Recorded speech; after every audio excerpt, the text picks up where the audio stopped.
안녕하십니까. 다음은 핵심 요약 제2강입니다. 안전관리론 과목을 하고 있고요. 자, 14번입니다.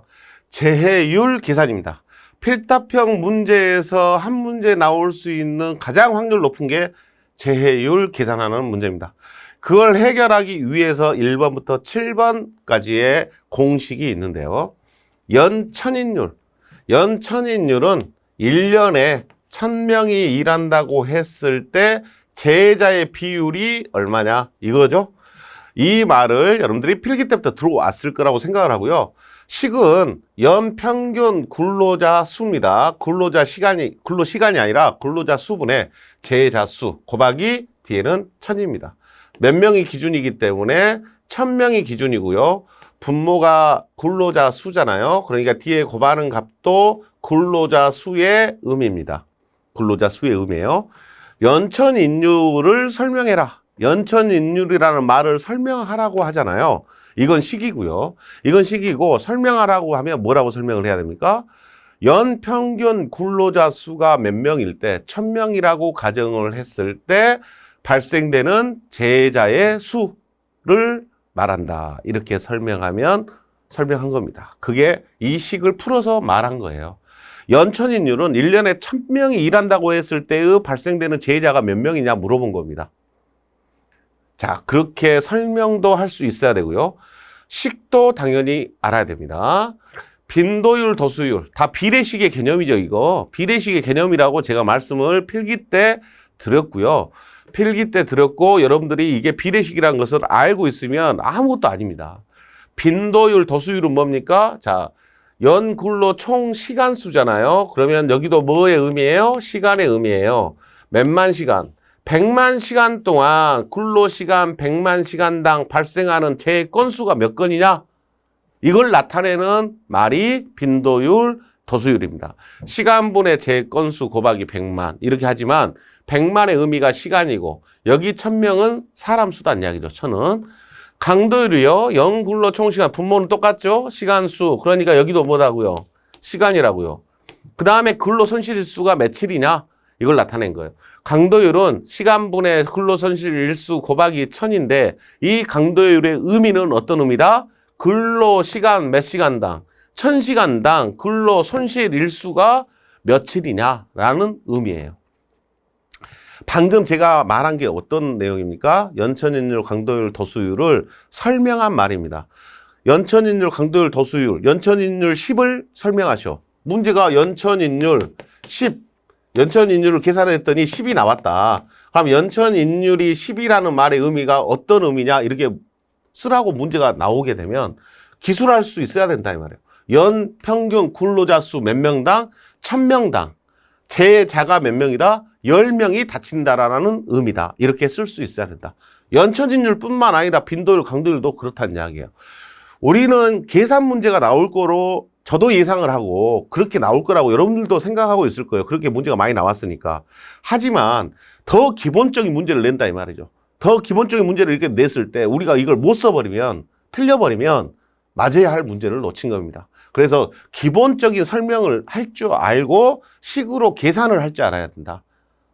자, 뭐가 먼저인가 생각을 해보시기 바랍니다. 자, 이렇게 해서 강도율까지가 뭡니까? 기본이죠. 요 세 가지를 내용을 알면 강도율 구하고 도수율 구할 줄 알면 곱해서 루트 씌우면 뭐가 된다? 종합재해지수 된다. 여러분들이 이 내용, 이 식도 종합지수 구하는 식도 알고 계시고요. 이것도 구할 수 있고 그 다음에 5번 잠깐 건너뛰고 환산 강도율, 도수율도 강도율을 알아야 되죠. 강도율을 알아서 곱하기 100을 하면 환산 강도율이 됩니다. 환산 도수율은 도수율을 알아야 되죠. 그래서 요 도수율과 강도율 구하고 연천인율 구하고 이 세 가지가 기본이에요. 그러면 나머지가 따라오면 하나씩만 더 추가하면 되잖아요. 도수율을 뭐로 나누면 돼요? 10으로 나누면 돼요. 그러면 환산 도수율이 됩니다. 자, 여기에서 환산 강도율을 강도율에다가 100을 곱한다라는 거, 100을 곱하는 의미를 알고 계십니까? 도수율을 10으로 나눠야 된다라는 환산 도수율이 되기 위해서는 도수율을 10으로 나눠야 되는데 10으로 나누는 이유를 알고 계십니까? 대답하신 분도 계실 겁니다. 자, 뭔 말을 하셨을까요? 알고 계신 분이 한 말은 뭐겠어요? 환산 강도율과 환산 도수율을 구할 때는 근로시간이 한 사람의 평생 동안 한 근로시간 10만 시간을 기준으로 하기 때문에 그렇습니다. 더수율은요, 강도율은요, 강도율은 거반값이 얼마예요? 1000시간을 기준으로 계산한 근로손실일수예요. 근데 환산강도율은요, 무조건 이 환산이라는 말의 의미가 들어가면 근로자 한 사람이 평생 동안 일한 시간을 이야기하고 있는 거예요. 그런데 근로자 평생 동안 일한 시간이 몇 시간이라고요? 10만 시간이라고요. 그래서 10만 시간으로 맞춰주기 위해서 1000에다 얼마를 곱해야 됩니까? 100을 곱해야 10만이 됩니다. 자, 환산 더수율도 기준 시간이 10만이에요. 그래서 더수율을 구할 때는 100만이잖아요. 100만을 10만으로 고치려니까 10으로 나눠줘야 된다는 이야기예요. 그래야 10만 시간당 재건수, 10만 시간당 근로손실일수. 이 말을 다른 말로 환산 더수율, 환산 강도율 이렇게 부르고 있는 겁니다. 100과 10의 의미를 알면 이것 때문에 헷갈릴 이유도 없고 혼동될 이유도 없습니다. 10과 100이 곱해진 이유를 아시면 되고, 그 다음에 여러분들이 안전활동률 요식만 이제 추가하시면 되겠어요. 안전활동률은 근로 총시간 수분의 안전활동 건수를 몇 건이나 했냐 이 말이죠. 근데 여가 시간이니까 여기도 뭐겠어요? 시간이겠죠? 100만 시간 동안 안전활동을 몇 건 한 꼴이냐? 100만 시간 일을 했다고 친다면 안전활동을 몇 건이나 한 꼴이 되냐? 이걸 물어보려고 하는 게 안전활동률입니다. 조심할 사항이 있죠. 안전활동률을 물어볼 때는 앞에가 한자가 빠졌습니다. 다 강도율, 더수율 이런 거 이야기할 때 다 뭐가 붙습니까? 연이 붙습니다. 1년을 기준으로 한다는 이야기죠. 1년 동안의 근로시간 이를 기준으로 한다는 이야기예요. 하지만 안전활동률은 연이 빠졌습니다. 근로 총시간수라고 했기 때문에 1년이 기준이 아니라는 이야기예요. 문제에서 1월부터 3월까지 실시한 안전활동 건수가 몇 건이다. 안전활동률은 얼마냐. 그러면 1월부터 3월까지 일한 시간만 여기다 집어넣어서 계산을 해야 되고 기준시간은 100만으로 해야 되니까 곱하기 100을 해서 건수를 집어넣으면 안전활동률이 100만 시간일 때의 건수로 바뀌게 됩니다. 자, 이러한 식이 6가지가 있습니다. 7가지가 지금 나와 있습니다. 여기에 관련돼서 당연히 첫 번째 여러분들은 제가 나중에 설명한 부분들보다는 기본적으로 여기에 있는 식들이 여러분들이 기술할 수 있어야 되고요. 이것들의 의미를 좀 더 자세하게 알게 되면 이 식들이 어려운 식들이 아니라는 것을 좀 알 수 있을 거다라는 생각이 들고요. 필답형 문제풀이가 있습니다. 핵심 문제풀이. 거기에서 이것과 관련된 문제들이 여러 문제가 나오기 때문에 그때 여러분들이 이 식을 활용하는 거 연습을 할 수 있도록 하고, 지금은 이 식 정도는 기본적으로 쓸 수 있어야 된다. 그걸 연습하시기 바랍니다. 식을 쓰라고 했을 때도 식을 쓸 수 있도록 하셔야 되고 정확하게 쓸 수 있도록 좀 하셔야 될 필요성이 있습니다. 그 다음에 여기에 있는 근로 손실일 수 있잖아요. 여기에서 제일로 여러분들이 좀 취약한 부분이 뭐냐면 강도율을 구할 때 근로 손실일수가 있어요. 이 근로 손실일수를 여러분들이 계산할 때 주의해야 된다는 거.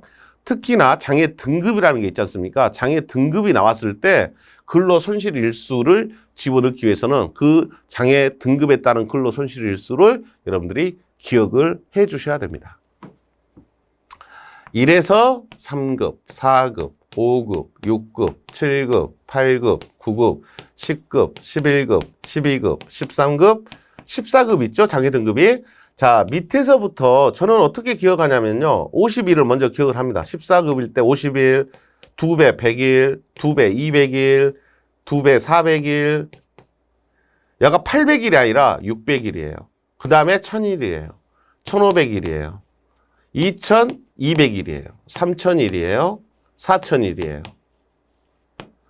5500일이에요. 7500일이에요. 자, 이게 장애 등급에 따른 근로 손실 일수 값입니다. 문제에서 사망자가 1명이다 그러면 사망자는 1에서 3급에 포함이 되죠. 네, 7500일을 근로 손실 일수에다 집어넣어서 계산해야 되잖아요. 여러분들이 이 표를 실기 때는 시험 문제가 13문제, 14문제밖에 안 돼요. 그래서 이런 문제를 강도율을 물어봤는데 손실일수, 장애 등급을 몰라가지고 저는 못 풀었습니다. 그러면은 기본이 안 된 겁니다. 어쩔 수 없어요. 요 등급은 여러분들이 숙지를 하시고 2배로 갑니다. 2배로 여기가 가다가 800이 아니고 600, 그 다음이 1000, 1500, 2200, 3000, 4000, 5500, 7500. 두세 번만 써보면 애워져 버립니다. 2배로 가다가 800이 아니라 800부터 조심하시면 됩니다. 자, 밑에서 외우고 위에서 7,500, 5,500, 4,000, 3,000 이렇게만 해도 대략 외워지기 때문에 여러분들이 두세 번만 써보시면, 안 보고 써보시려고 하시면 외워진다. 이렇게 말씀드립니다. 너무 중요합니다. 별표 3개짜리고 여기에 관련된 식 나오면 다 맞추셔야 된다. 자, 제 코스트 계산 방식입니다. 하인리가 또 나옵니다. 하인리는 총 제해 비용을 뭐하고 뭐로 이야기했습니까? 직접비, 간접비. 자, 많이 들어보셨죠? 1대 3이다. 여가 1억이면, 직접비가 1억이면 간접비는 4억이 된다. 이 이야기지 않습니까? 그래서 총 제해 비용은 얼마다? 5억이라고 이야기한 게 1대 4의 법칙이고요. 그 다음에 시몬즈라는 사람도 제해 비용 산출하는 식을 이야기했습니다. 제 코스트는 보험 코스트 플러스 비보험 코스트다. 이렇게 이야기합니다. 그래서 이 비보험 코스트를 계산하는 조건이 밑에 나와 있습니다. A 곱하기 휴업상의 건수, B 곱하기 통상의 건수, C 응급조치 건수, D 곱하기 무상의 건수. 이 4개 항목이 비보험 코스트 계산하는 식이기도 합니다. A 휴, B 통, C 응, D 무 이렇게 기억을 해서 A, B, C, D는 금액이죠. 예, 휴업상의 건수, 평균 손실 금액. 그래서 A, B, C, D가 각 건수에 따른 평균 손실 금액이다. 이렇게 기억을 하시고 계시면 여러분들이 쉽게 찾을 수 있고요. 과거에 나왔던 문제에서 이제 여러분들 조심할 게 뭐냐면 하인리의 직접비는 산재보험에서 보상받은 보상금이에요. 보험 코스트는 사고 직전까지 납입보험료입니다. 납입보험료. 보험회사에다 내가 낸 거예요. 사고 나기 직전까지 매달 이렇게 냈던 보험료. 이걸 납입보험료를 보험 코스트라고 이야기합니다. 자, 보험 코스트는 납입한 거고요. 직접비는 보상. 여러분들 매월 보험료 얼마씩 내고 계세요? 그럼 매월 지금 여러분들이 10만 원, 20만 원, 30만 원 내고 계시다고 했잖아요. 그 금액이 매월 내고 있잖아요. 뭐가 안 났어도, 사고가 안 났어도. 내고 있으니까 사고가 난 시점을 기준으로 그때까지 낸 금액, 그게 보험 코스트, 납입보험료고요. 사고가 나서 지금까지 내가 보험료를 냈기 때문에 내가 사고 나서 다쳤으니 보상을 해주라 하고 보험회사에서 보상을 받은 그 금액은 직접비의 의미다 이 말이죠. 하인리하고 시몬즈의 직접비하고 보험 코스트는 같은 맥락이 아닙니다. 의미상 같은 거지 실제로 계산할 때는 납입한 것을 계산하냐 보상받은 것을 계산하냐 이 차이가 있다는 이야기입니다. 여러분들이 이걸 알면 4배 치면 간접비가 될 거 아니에요. 그걸 더합니다. 여기는 보험 코스트는 납입한 보험료 계산하시고 각 건수, 휴업상에 몇 건이 있었다, 통혼상에 몇 건이다 이렇게 이야기해서 시몬즈 방식으로는 평균 금액 A, B, C, D를 각 건수에다 곱해가지고 더해서 납입보험료를 더하면 총 재해 코스트가 계산이 됩니다. 자, 과거에 출제가 된 적이 있는데 그 문제에서 납입보험료하고 보상받은 그 금액이 두 개가 같이 제시가 됐어요. 그래서 어떤 금액을 활용해서 문제를 풀 수 있는가 이걸 본 문제가 있습니다. 납입한 거, 보상받은 거. 자, 차이가 있다는 것 기억하시고요. 간단하지만 그런 함정도 있다. 자, 16번입니다. 산업재해에 대한 이야기입니다. 산업재해 발생 보고 사업주는 사망자 또는 며칠 이상입니까? 3일 이상의 요양이 아니라 휴업입니다. 휴업을 요하는 부상을 입거나 질병에 걸린 자가 발생 시 1개월 이내에 산업재해 조사표를 작성해서 관할 지방 노동청장에게 제출을 하게끔 되어 있습니다. 그 다음에 재산업재해 기록 보존.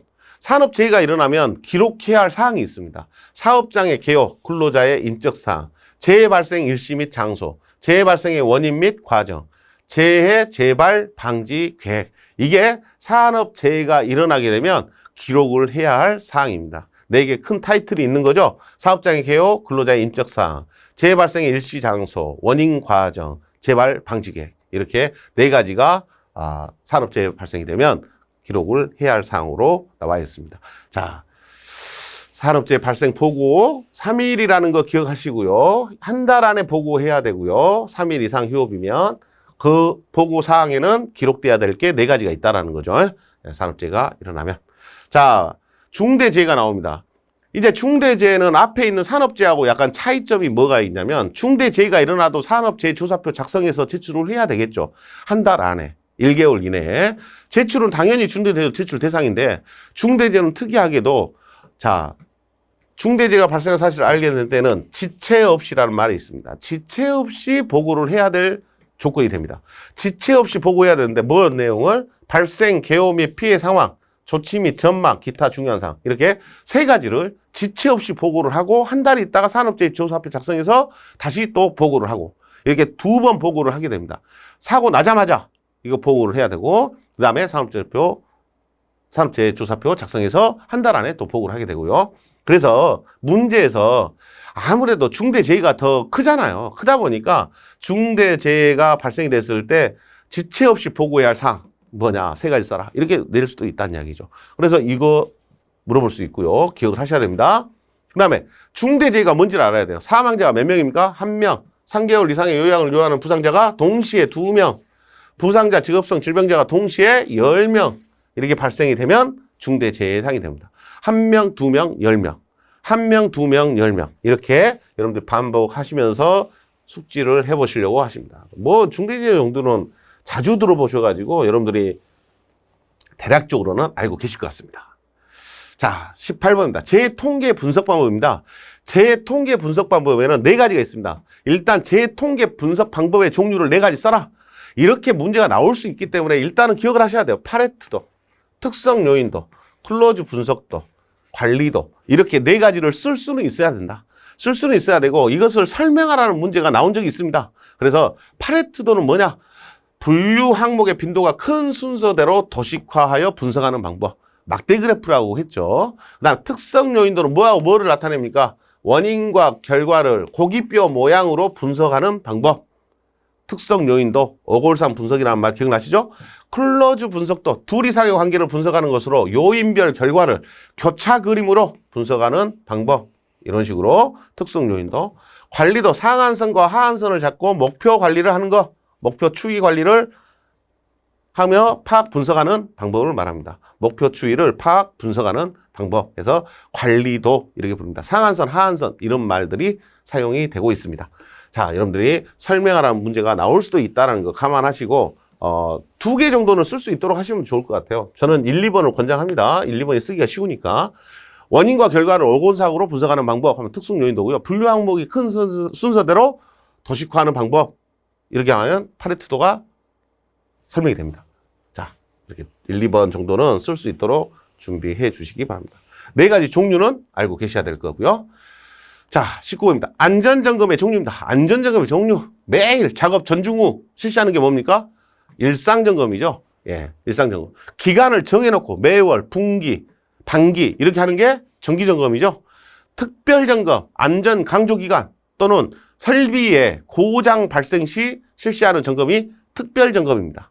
임시점검, 기계 설비의 이상 발생 시 실시하는 점검이 임시점검입니다. 자, 이것은 기계 설비가 뭐 발생인데 고장 발생 시, 요거는 이상 발견 시. 고장이 됐다는 것은 뭐예요? 기계가 멈춰버린 거예요. 그럼 특별점검 들어가야 됩니다. 기계 설비에 이상한 소음이 나거나 진동이 발생하고 있어요. 그럼 고장은 안 났지만 이상하다는 이야기죠. 그러면 임시 점검을 해봐야 됩니다. 임시적으로 점검을 해봅니다. 이런 의미로 설명을 하라고 했을 때 쓸 수 있어야 된다는 이야기예요. 자, 안전점검의 종류는 4가지가 있다. 근데 이것을 간단하게 기술을 해라. 이렇게 문제가 나올 것을 대비하셔라. 수시점검이 일상점검 같은 말이에요. 수시점검, 일상점검이 뭡니까? 작업 전, 중, 후 실시하는 일반적인 점검. 일상적인 점검 이렇게 쓰면 되고요. 정기점검은 일정 기간을 정해놓고 주기적으로 실시하는 점검, 월별, 뭐 분기별 이렇게 하면 되죠. 특별점검, 안전 강조 기간 또는 설비 고장 시 실시하는 점검, 임시점검, 기계 설비의 이상 발생 시 실시하는 점검, 임시점검 이렇게 여러분들이 설명할 수 있으면 됩니다. 여러분들이 지금 머릿속으로 다 알고 계시죠? 어떻게 하는 건지 현장에 특히나 회사 다니시는 분들은 이런 점검이 어떤 점검인지 다 알고 계시기 때문에 그것을 문장으로 한 번만 써보고 넘어가라. 아, 써지네? 이렇게 생각하면 잘 된 겁니다. 예, 다음입니다. 무죄운동의 3원칙. 무선참. 예, 여러분들이 무죄운동의 3원칙 많이 들어보셨죠? 무선참. 무의 원칙, 선취 원칙, 참가의 원칙. 자, 이 3가지 원칙만 쓸 수 있으면 됩니다. 실기시험에서는 이게 3원칙을 설명해라. 이렇게 나올 수도 있죠. 근데 지금까지는 그냥 3원칙을 써라. 무의 원칙, 선취 원칙, 참가의 원칙 이렇게 쓰면 됩니다. 그래서 혹시나 높아심에서 무의 원칙을 설명할 때 어떻게 해야 됩니까? 사고 재해를 일으키는 위험 요인을 사전에 발견해서 없애자. 여기는 행동하기 전에 위험 요인을 발견해서 없애자. 자, 이렇게 기술을 하시면 편하게 쓸 수 있습니다. 참가의 원칙. 모든 구성원이, 전원이 무죄운동에 적극 참여하자. 이렇게 말한 게 첨가의 원칙입니다. 자, 어려운 말들은 아니죠. 한번 풀어서 쓰는 개념이에요. 무의 원칙은 사전에, 선치 원칙은 행동하기 전에 무지의 무질병을 이루기 위해서 행동하기 전에 위험 요인을 발견, 해결하자. 이런 식으로 쓰실 수 있도록 생각하시면 좋겠고요. 기본적으로 부담된다. 무선 참 쓸 수 있으면 됩니다. 3원칙만 쓸 수 있는 것도 좋다. 3기둥도 있습니다. 3요소. 무제운동의 3기둥 또는 3요소 이렇게 부르죠. 최고 무제운동이라는 건 사업장 내에서 사고 안 나게끔 하는 이제 운동이잖아요. 그런 운동인데 이 3기둥 3요소라는 것은 무제운동에서 중요한 위치에 있는 사람이 누굽니까? 탑입니다. 최고 경영자. 그래서 최고 경영자의 엄격한 안전 경영을 하겠다라는 다짐이 있어야 된다. 그 다음에 직장 자주 활동의 활성화. 이것은 누가 하는 겁니까? 예. 노동자가 하는 거죠. 예. 노동자가 하는 것입니다. 근로자, 과거에는 근로자라 했지만 지금 노동자가 직장 자주 활동에 활성화해야 됩니다. 라인하에 철저한 관리를 해야 됩니다. 여기는 누가 합니까? 관리 감독자가 하는 일이죠. 그래서 최고 경영자, 관리 감독자, 노동자 이렇게 세 부류가 무제 운동을 달성하기 위해서 각각 맡아야 해야 할 일이 있다는 거죠. 그래서 최고 경영자가 우리 회사는 안전 경영을 하겠다라고 다짐을 하게 되면 중간 관리자가 그 사장님의 뜻을 받들어서 자기가 맡은 생산 라인의 안전 관리를 철저히 하겠죠. 그 속에서 근로자들은 또 무제를 이루기 위해서 자발적인 자주적인 활동, 안전 활동을 활성화시켜야 된다라는 이야기입니다. 그래서 제일 큰 원이 탑, 중간이 관리자, 그 다음이 근로자의 의미가 됩니다. 자, 무제운동에서는 그러니까 지금까지는 무제운동은 3원칙 아니면 3요소를 냈겠죠. 3원칙, 무선참하고 여기에 나오는 세 가지 뭐 이런 내용들이 기본적으로 나오고 있다라고 보시면 될 것 같습니다.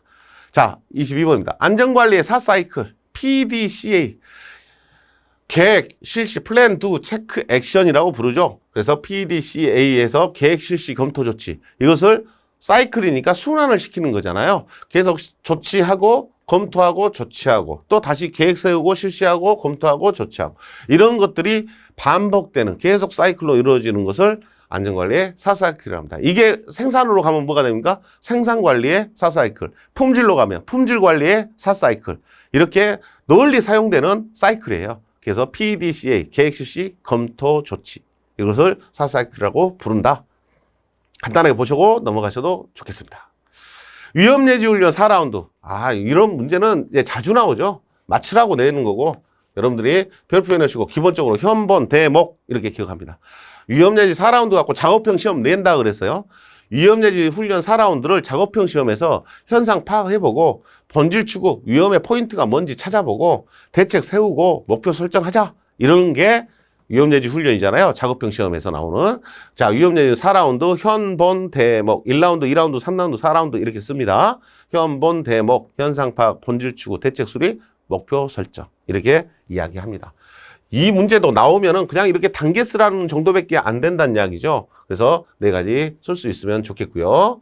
당연히 쓸 수 있을 거라고 생각합니다. 자, 브레인스토밍이라는 게 있습니다. 브레인스토밍. 그래서 두뇌 폭풍이라고도 부르고 BS의 4원칙이라고도 합니다.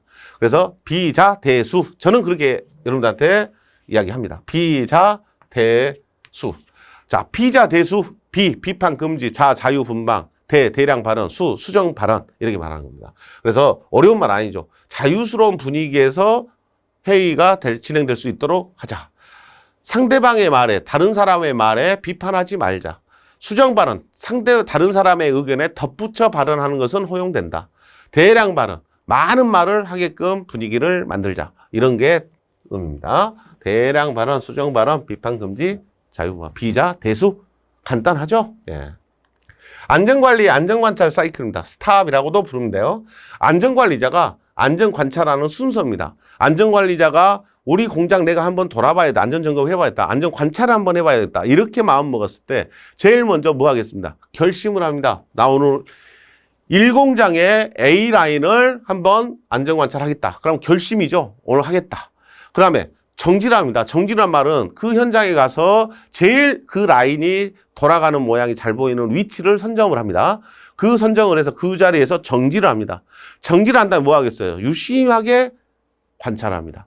관찰한 다음에 잘못된 점이 보이면 조치를 합니다. 그 다음에 보고를 합니다. 자, 제일 먼저 결심을 하고 그 현장에 가서 정지를 하고 유심히 관찰을 하고 조치하고 잘못된 부분 조치하고 그 다음에 보고한다라는 이야기예요. 그래서 결심, 정지, 관찰, 조치, 보고.